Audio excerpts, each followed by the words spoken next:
Today we're going to be talking about an interesting chapter in the book of First Chronicles. And we're going to see that the writer is not concerned at all about any kind of chronological order. We're going to be talking about the kingdom of David, and we're going to see the author jumping around, and we're going to ask ourselves, what's going on? What is being communicated to us about David and his kingdom? And we'll do that today when we come right back.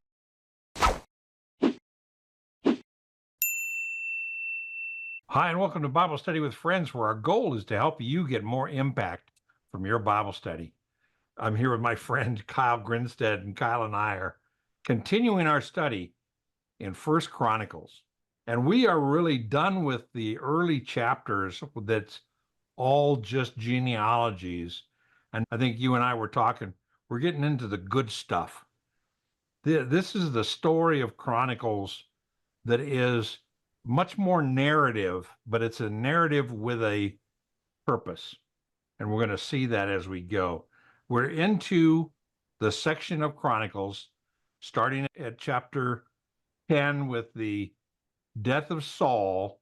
Now we're into how David becomes king and is important to the chronicler to record some great details.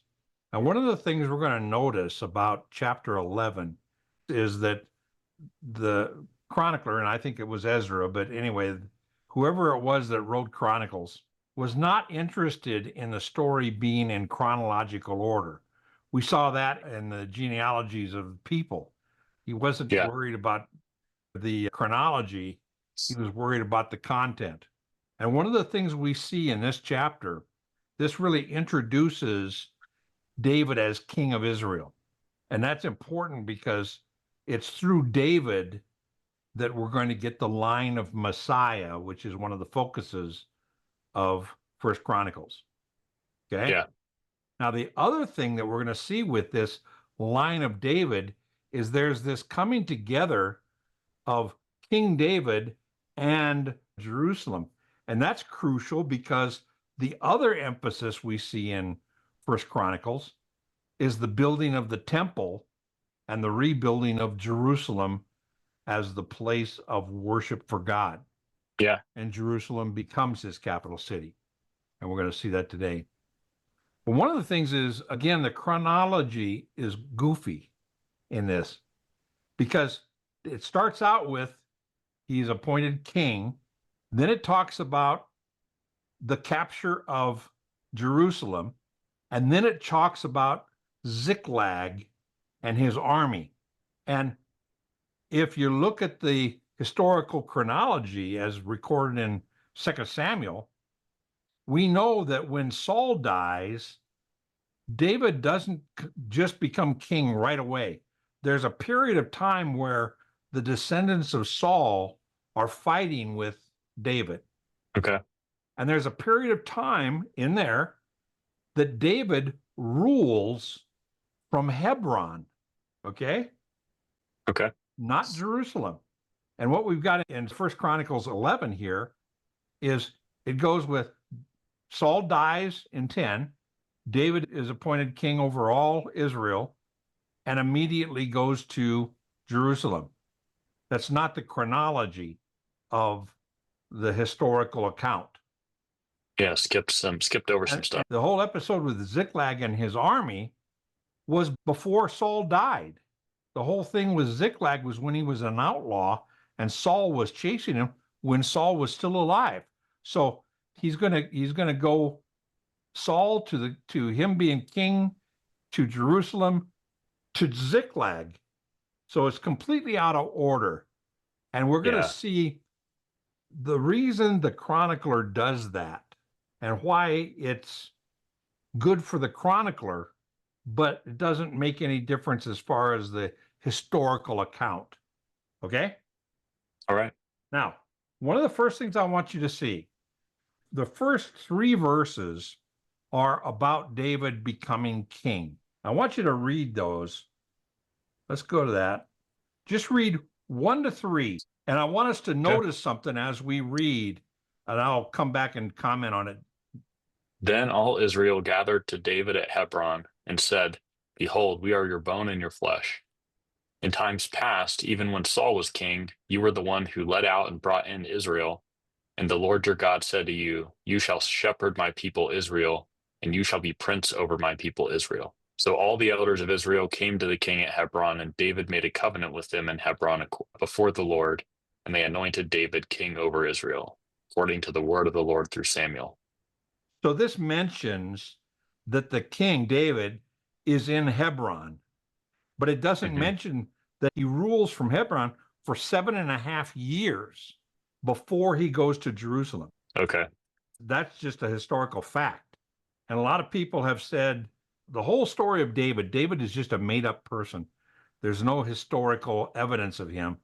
But we see in archaeology today, they're digging up direct evidence of David where his name is mentioned, and even non-biblical accounts of nations who say, we fought against the house of David.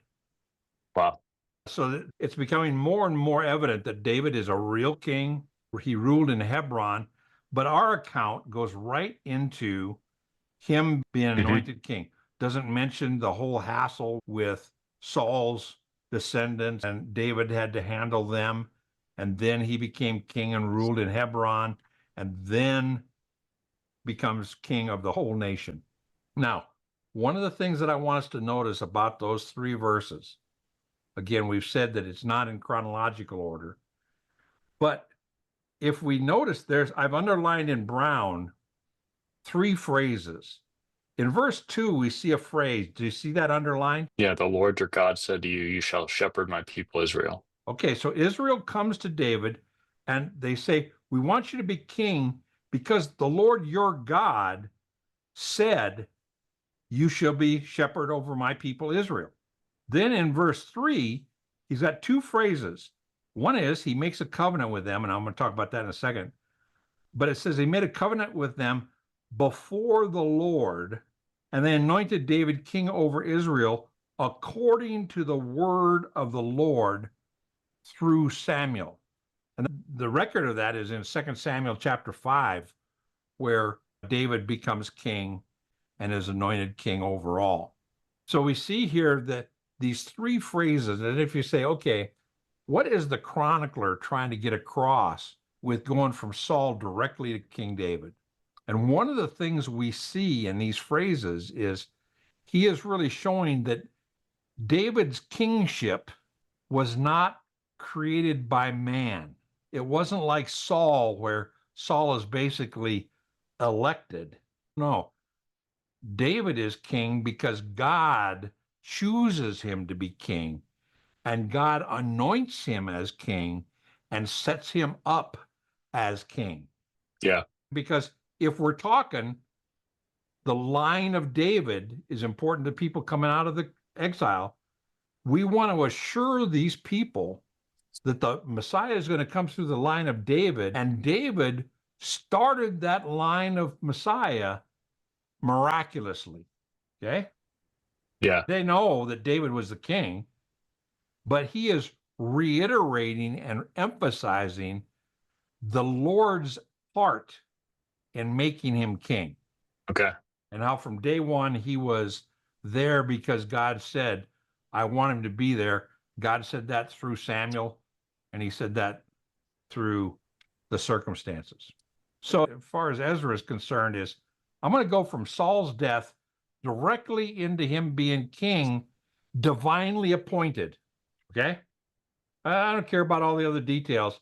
I want to get across that David starts his line as God begins it with blessing, and God creates the line in the first place. Yeah. Now, it's an important thing in the next few verses that we start to see this, because first of all, I want to point out one thing. Do you see it in verse 3 where David made a covenant with them, Hebron?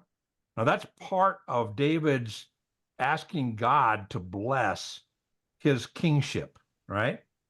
Now, Okay. the idea of if you said David made a covenant, what was the covenant? What does a covenant mean? And a covenant is basically a contract that asks God to be the witness. When we marry somebody, it's a marriage covenant with God as witness. So when David accepts the people saying, God says you should be our king, let's make you king, he says, okay, but I'm going to make a covenant with you, a contract based upon what God wants. We won't have to look at it, but if you're interested, what was that covenant? If you go back to Deuteronomy chapter 17, verse 14 to verse 20, this is the covenant of the human king that's going to take over as king of Israel. And it's things like, I'm not going to abuse my power. I'm not going to abuse your children. I'm not going to overtax you. There's a number of covenant things that he's asking God to be a witness. Okay. So that little phrase for a Jew coming out of the exile to read that David is a king of covenant and he's a king that God has chosen and appointed makes two things. God created the kingship, not man, and the kingship is a contract with the people of Israel under God's witness. Yeah. That makes sense? Uh-huh. You see what he's doing. He's not interested in all the historical details. He's getting across these points to make the point of the divine nature of the lineage of David. Now that goes on because right away he goes from there.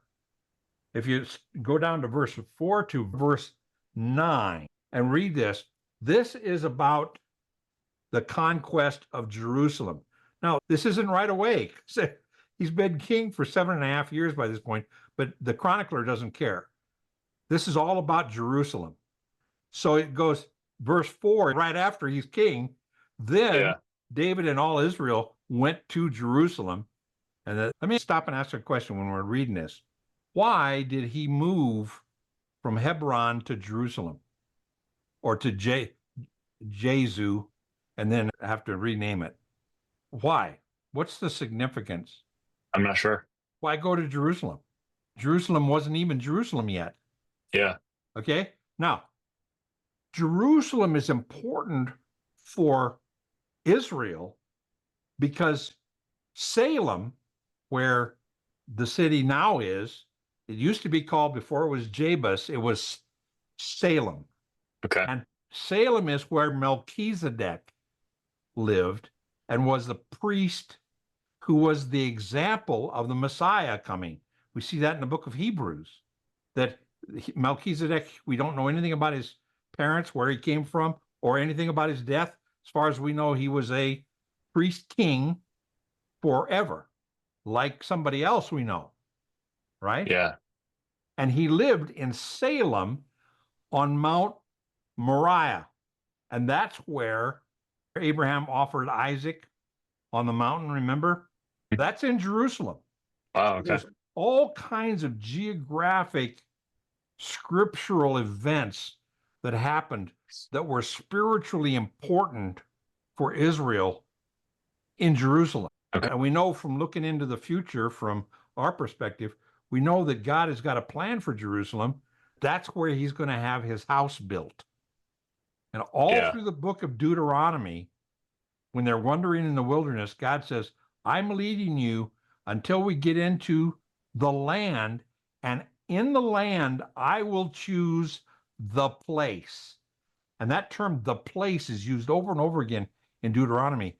And the significance of that place was, that's where I want my house to represent where I am interacting with the people. Okay. That's where I want my Holy of Holies. I want the Ark of the Covenant to be brought there. The Ark of the Covenant is not brought to Jerusalem right away. Okay? And the king isn't there right away. But immediately when he starts to become king, the divine unction is to move him to go to Jerusalem and conquer the city and then rebuild it. I want you to look at this. Let's read from verse 5 to verse 9, and we'll see a couple of things here. The inhabitants of Jebus said to David, "You shall not enter here." Nevertheless, David captured the stronghold of Zion, that is, the city of David. Now David had said, "Whoever strikes down a Jebusite first shall be chief and commander." Joab, the son of Zeruiah, went up first, so he became chief. Then That's David it. Let's dwelt. stop there. That's interesting, just as a little minor thing. Joab, the son of Zeruiah, we talked about him in chapter 2. He is David's nephew. Oh, right, I Zeruiah is remember that. David's sister. So Okay. the son of David's sister would make Joab his nephew. Now, and it says whoever's the first. Now, if you go into history, back in 2 Samuel chapter 8, we discover that it's Joab that sneaks in through the water system and opens the gate and helps conquer the city. And he becomes the commander in chief. None of that is important to the chronicler. All that's important to the chronicler is he conquers the city and starts having a cadre of divinely appointed men, valiant men that surround him. And we're going to Okay. see that later and why that's important. Mentioning Joab is fun. Makes it clear he's the nephew. Yeah. So pick up at 7. This is now 7 and 8 are extremely important to the people coming out of the exile. And I want you to read them and then tell me why. Okay. Then David dwelt in the stronghold. Therefore, it was called the city of David. He built the city all around, from the Millo even to the surrounding area, and Joab repaired the rest of the city. Okay, now you see the little number that says repaired? Go over to verse 8 and you see that little number 3 means revived. Okay? Okay. And the word Milo means the citadel. And basically, a Milo, it's mentioned throughout the Old Testament. Milo was a retaining wall that you could build on top of. So it was how you built the citadel, was you had it on top of the Milo. Okay. So he comes in, he conquers Jerusalem with Joab's help, makes Joab the commander in chief.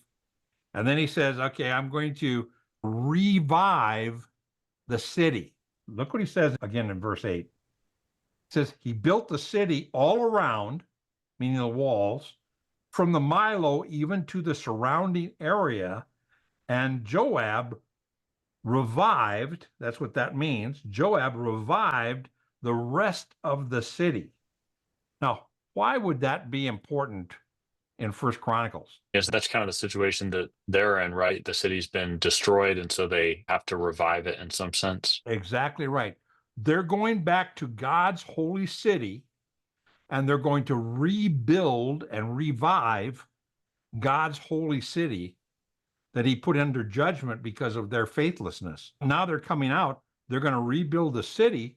They're going to rebuild the tabernacle, the sanctuary, the temple, and they're going to rebuild the entire area around the temple, the city of Jerusalem. So he's going, I'm asking you coming out of your exile to do the same thing that David did when he establishes the kingdom in the first place.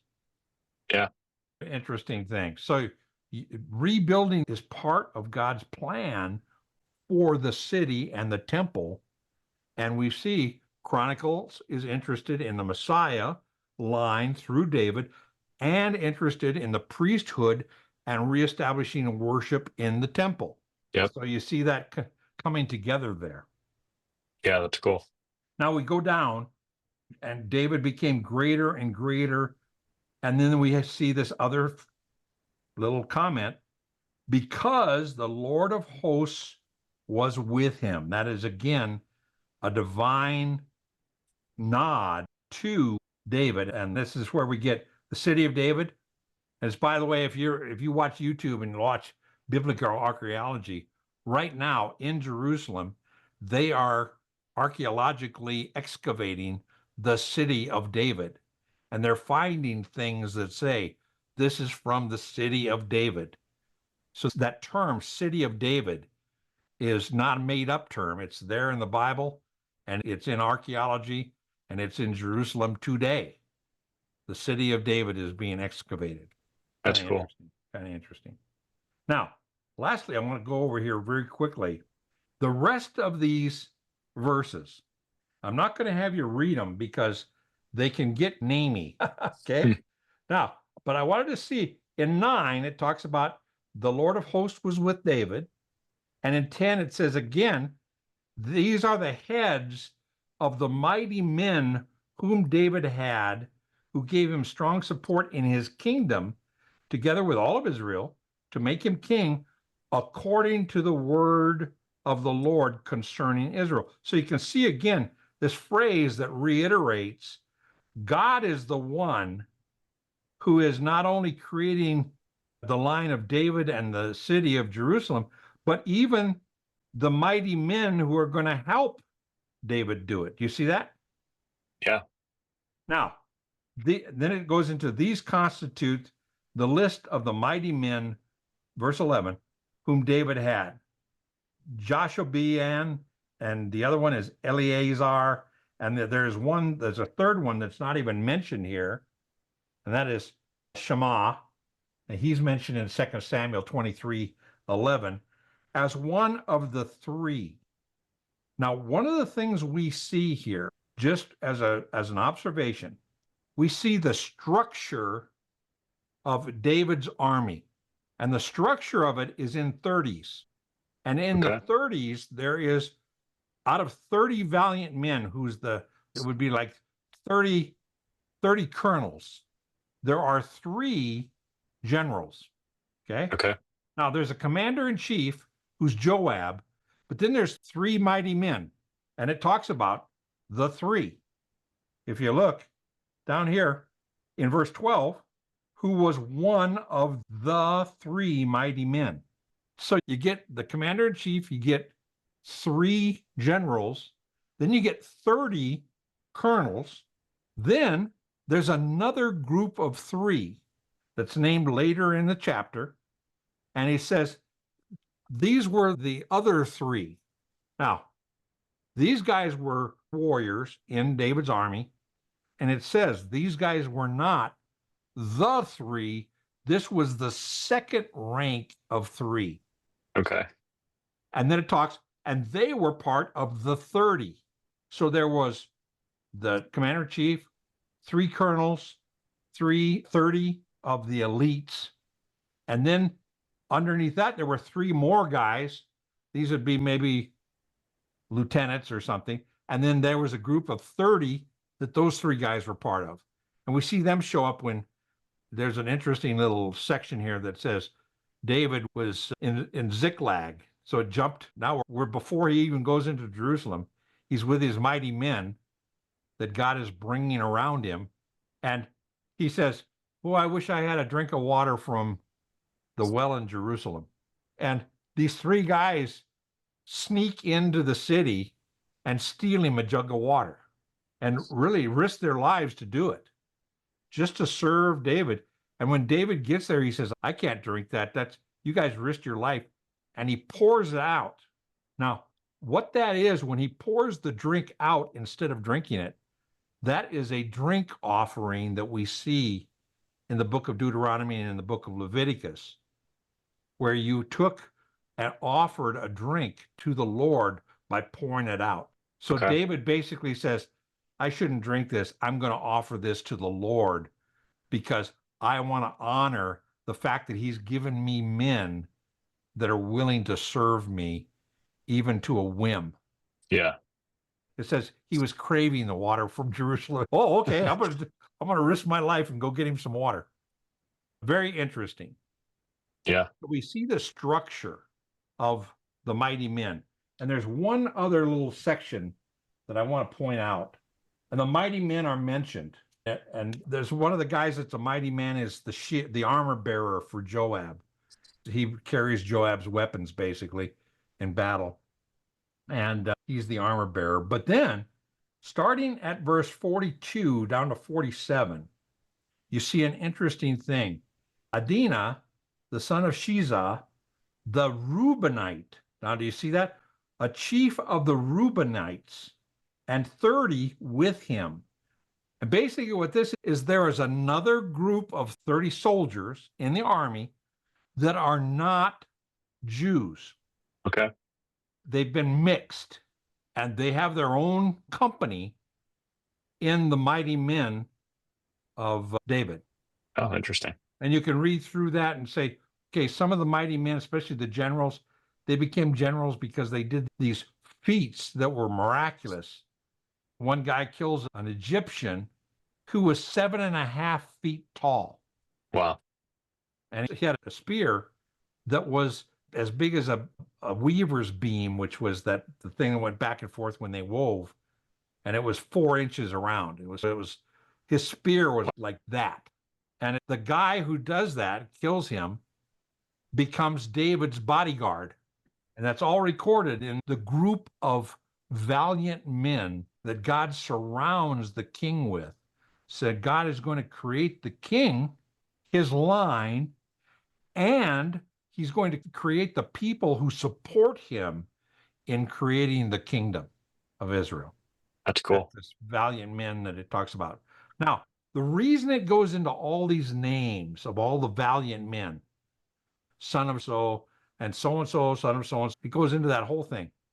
Why would it do that? Why doesn't it say just 600 valiant men? Why go into all the names in light of First Chronicles? I guess there's been a lot of detail up to this point to show that God cares about the details of these things. And why is Ezra going into the detail of people and their kids? Is it to show the people coming back from the exile the kind of importance of these positions? Yes, exactly. And they could be related to them. So if they go, hey, grandpa or great grandpa was a valiant man of David, and I'm going back to Jerusalem, that should encourage me to be a valiant man supporting the kingdom. Yeah. Okay. So it's a way of connecting people's history, just like with the priests and with the trade guilds and with various areas. These are the names of David's personal army that helped him defend and really create the kingdom as valiant men that God has appointed to be his support team. Okay. These are his staff. It's a big staff, but it's a big kingdom. And so we see basically here, this chapter is a chapter recording God's blessing and God's direct action in the kingdom of David, the lineage of Messiah, the creation of Jerusalem, that's going to become huge later with the temple, and the valiant men that God gathers to support his man, King David, into this eternal line of Messiah. It's a really great cool chapter. Yeah. Great chapter. And how you might say, God hasn't called me to do anything really important, but maybe God has called you to be a valiant man for somebody important. Maybe God has called you to be some kind of support, a secretary, an administrator, a bodyguard, whatever it is. Maybe God wants you to be a backup for the important man that he has a plan for. The way that Paul had a backup team that God created that would support him when he was traveling, but also support him when he was in prison in Rome.